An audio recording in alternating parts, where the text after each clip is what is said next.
Scheme आपके फायदे की।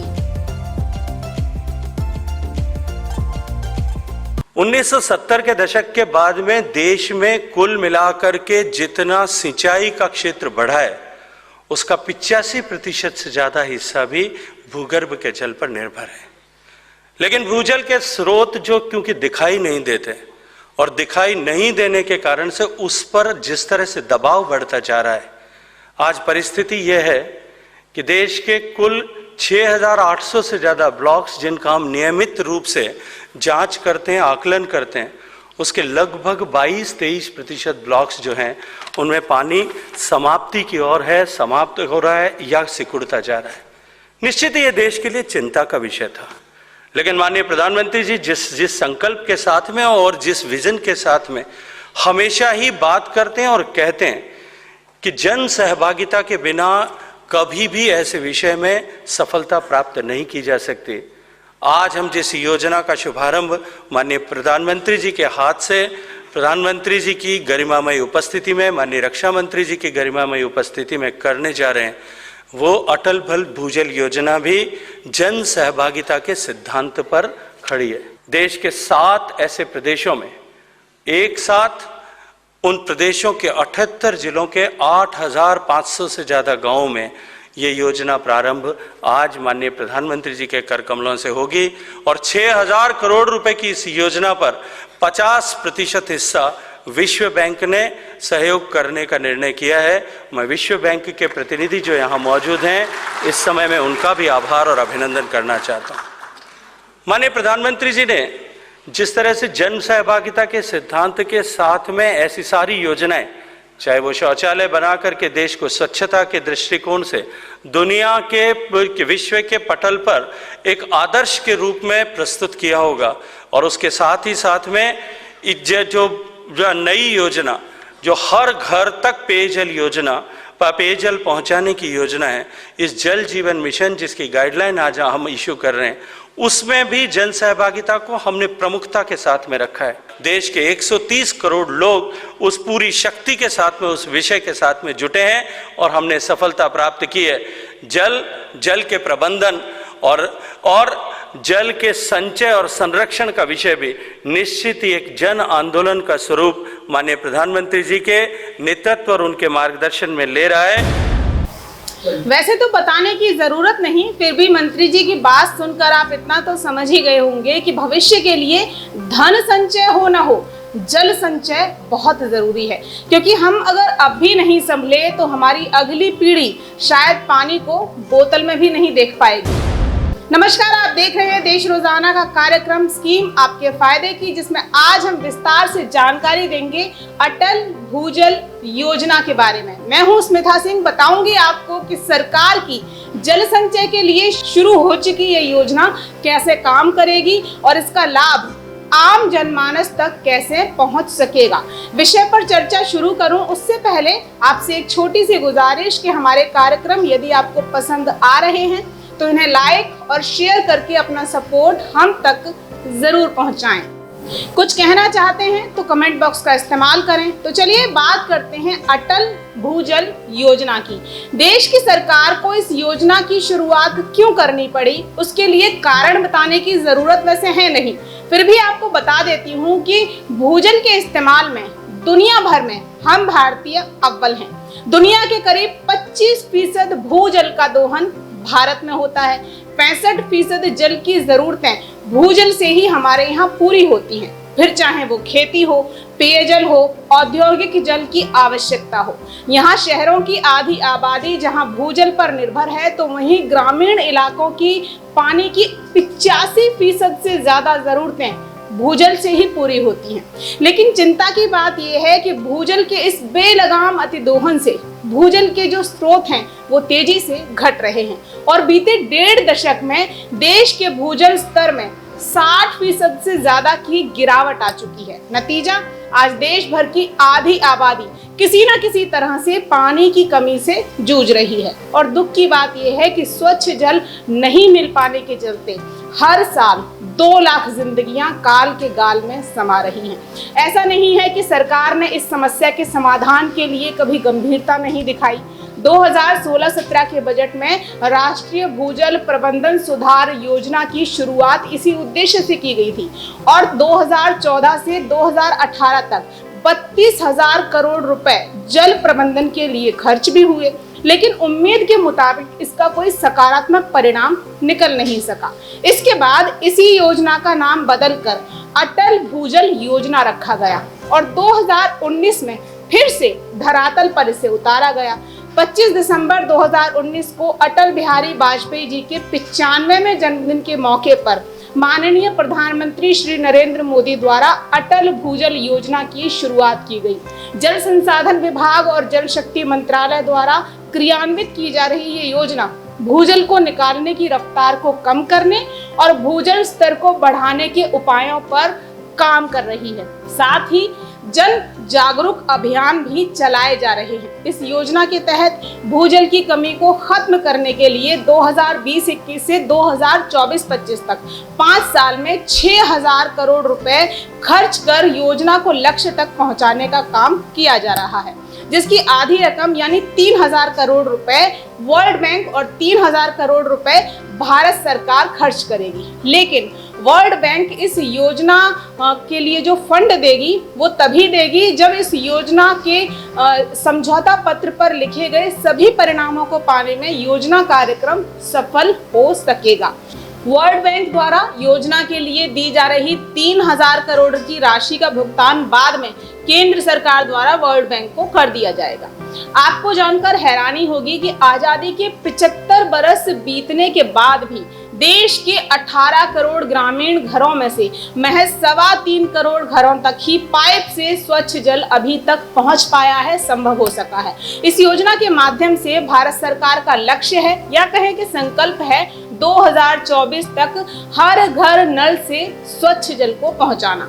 योजना के पहले 5 साल में यानी साल 2020-21 से 24-25 तक देश के 7 चुनिंदा राज्यों उत्तर प्रदेश, हरियाणा, राजस्थान, मध्य प्रदेश, महाराष्ट्र, गुजरात, कर्नाटक के कुल 78 जिलों की करीब 8,353 ग्राम पंचायतों को जल संकट से मुक्त करने का काम किया जा रहा है। इन्हीं 7 राज्यों में देश के 25% भूजल का दोहन भी होता है। इन सभी राज्यों में जल सुरक्षा के लिए ग्राम पंचायतें अहम योगदान देंगी ताकि हर घर स्वच्छ पानी का नल देने का सरकार का जो उद्देश्य है वो सार्थक हो सके। ये योजना खास इसलिए है क्योंकि ये अपनी तरह की पहली ऐसी स्कीम है जिसमें समुदाय के आधार पर नियोजन, निगरानी, भूजल डाटा का साझा इस्तेमाल करके भूजल प्रबंधन के मुश्किल कामों को सामुदायिक आधार पर आसान बनाने की कोशिश प्रयास किया जा रहा है। साथ ही सरकार का फोकस किसानों की भागीदारी पर भी रहेगा क्योंकि किसान भी फसलों की सिंचाई के लिए 65% भूजल का ही इस्तेमाल करते हैं। ऐसे में भूजल संचय में किसानों का योगदान महत्वपूर्ण अहम हो जाता है। इस योजना को लेकर सरकार का लक्ष्य, विजन क्या है, कैसे इसमें जन जन की भागीदारी महत्वपूर्ण और संभव होगी, वो भी सुनिए। साथियों, इन 7 राज्यों के 78 जिलों में 8,300 से ज्यादा ग्राम पंचायतों में भूजल की स्थिति बहुत ही चिंताजनक है। इसका क्या खामियाजा वहां के लोगों को उठाना पड़ता है, वही समय सारे गांव वाले टेक्नोलॉजी से हमसे जुड़े हुए हैं, वो इस बात को सुन रहे हैं, वो समझ रहे हैं, इसके महात्मा को समझ रहे हैं। इन क्षेत्रों के किसानों की, पशुपालकों की, छोटे छोटे उद्यमियों की, वहां की महिलाओं की दिक्कतें किसी से छिपी हुई नहीं है। साथियों, लोगों को इन दिक्कतों से मुक्ति मिले, जल स्तर में सुधार हो, इसके लिए हमें जागरूकता अभियान चलाने होंगे। Artificial intelligence, internet of things और जरूरी डेटा को हमें जोड़ना पड़ेगा। और सबसे प्रमुख बात, हमें जल संरक्षण और जल संवर्धन पर बल देना होगा ताकि पानी की एक एक बूंद का उचित उपयोग हो। और ये आखिर होगा कैसे? इस टीम का नेतृत्व करेगा कौन? क्या अफसर करेंगे, सरकारी मुलाजिम करेंगे, ब्यूरोक्रेट करेंगे? जी नहीं। इसके लिए हमें उन लोगों तक जाना होगा, उन लोगों को जोड़ना होगा जो पानी का इस्तेमाल करते हैं, जो पानी के संकट से प्रभावित है। इसके लिए हमें अपनी उन माताओं बहनों के पास जाना होगा जो घरों की असली मुखिया होती है। घरों में पानी का उपयोग जरूरत के अनुसार ही हो, जहां तक संभव हो रिसाइकल किए पानी से काम चलाया जाए। ये अनुशासन घरों के भीतर भी लाना ही होगा। और मैं तो स्टार्टअप वाली दुनिया से भी कहूंगा कि वो ऐसी चीजों का निर्माण करे कि जहां कम से कम पानी से अधिक काम हो पाए। टॉयलेट की रचना कैसी हो, टॉयलेट को फ्लश करना है तो कितना पानी लगेगा, कम से कम पानी कैसा हो। कुछ लोगों ने बनाया है कि वॉश बेसिन का जो पानी होता है वो टॉयलेट की टंकी में जाता है और फ्लश करना होता है तो वही पानी फिर से उपयोग में आता है। कई प्रयोग हो रहे हैं। स्टार्टअप दुनिया के लोग इसमें आगे आ सकते हैं और पानी की बचत हो, इस प्रकार से पानी का उपयोग घरों में कैसे हो, ऐसी व्यवस्था। जैसे हमने एलईडी बल्ब का अभियान चलाया, 11,000 मेगावाट बिजली बचाने में एलईडी बल्ब अभियान काम कर गया। उसमें किसी घर मालिक को हिसाब किताब नहीं लगाना पड़ा कि भाई अब चालू करूं कि बंद करूं। एक व्यवस्था से ही बड़ा बदलाव आया। अगर स्टार्टअप दुनिया के लोग आगे आते हैं तो मुझे विश्वास है कि ऐसी व्यवस्थाएं विकसित होगी जिसके कारण कम से कम पानी में गुजारा करने की आदत हो। लेकिन घर उपयोग में आने वाला पानी, इसकी मात्रा बहुत ज्यादा नहीं होती है। सबसे ज्यादा पानी का उपयोग हमारे यहां खेती में होता है। अगर हम वहां फोकस करेंगे, और इसके लिए हमें किसानों के पास विशेष रूप से जाना ही होगा। हमारी खेती भूजल से सिंचाई पर बहुत अधिक निर्भर है। और लेकिन यह भी सच है कि हमारी सिंचाई के पुराने तौर तरीकों से बहुत सा पानी बर्बाद हो जाता है। हमारे किसान की एक साइकी बनी हुई है। किसान की बनी हुई है ऐसा नहीं, हम लोगों की बनी हुई है। बाल्टी भर पानी से नहाना है तो लगता है नहाए नहीं है जब तक कि फवारा नहीं चल रहा है। जैसे हमारी साइकी बनी हुई है, वैसे ही किसान को भी पूरा खेत पानी से लबालब भरा हुआ नहीं दिखता है, तब तक उसको चैन नहीं होता है। उसको लगता है कि बस अब लबालब पानी भर गया, बस अब खेती ठीक है।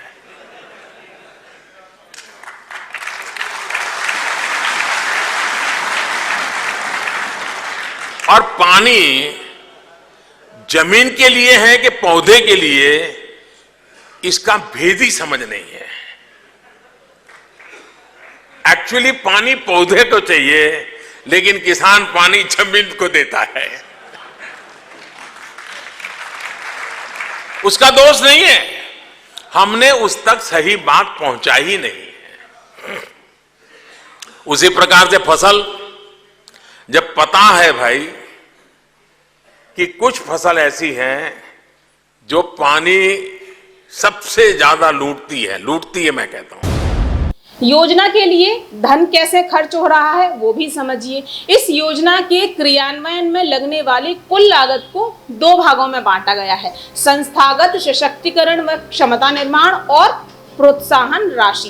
भूजल गवर्नेंस को सभी स्तरों पर दुरुस्त करने के लिए हितधारकों यानी स्टेक होल्डर्स के प्रशिक्षण और क्षमता निर्माण पर होने वाले खर्च का लेखा जोखा संस्थागत सशक्तिकरण और क्षमता निर्माण के तहत रखा गया है। वहीं राज्यों को पानी के संचय के लिए ऐसे उपाय करने के लिए प्रोत्साहित किया जा रहा है जो लंबे समय तक जीवंत बने रह सकते हैं। इसके लिए राज्य सामुदायिक भागीदारी और मौजूदा योजनाओं का सहयोग लेकर वाटर कंजर्वेशन के लक्ष्य को हासिल करेंगे। अब जो राज्य अपने यहाँ पर सामुदायिक भागीदारी को प्रोत्साहित कर सकेंगे, जल संचय के लिए तकनीकी और नवाचारों को प्रोत्साहित कर सकेंगे, क्रियान्वयन, पारदर्शिता और जवाबदेही को अपना सकेंगे, ऐसे राज्यों को भारत सरकार की ओर से इन कामों के लिए समय पर आवश्यक धनराशि उपलब्ध कराकर प्रोत्साहित करने का काम किया जा रहा है। बता दें कि सभी 7 राज्यों में संस्थागत सशक्तिकरण और क्षमता निर्माण कार्यों के लिए केंद्र सरकार ने 1400 करोड़ रुपए का लक्ष्य बनाया है, जबकि 4600 करोड़ रुपए प्रोत्साहन के लिए खर्च किए जाएंगे। शुरुआती चरण में जिन 7 राज्यों के लिए इस योजना के तहत काम हो रहा है, जब योजना सफलता की राह पकड़ेगी तो इन राज्यों के उन तमाम बाशिंदों की प्यास बुझेगी और पर्याप्त पानी उन्हें उपलब्ध होगा, सुनिश्चित होगा, जो आज जल संकट की विकराल समस्या से जूझ रहे हैं। इस लक्ष्य की प्राप्ति के बाद अन्य राज्यों में भी इस योजना द्वारा जो वो दायरा है उसे बढ़ा दिया जाएगा और जल संकट के निपटान की दिशा में काम किया जाएगा। आशा है आपको अटल भूजल योजना अच्छी तरह से समझ आई होगी।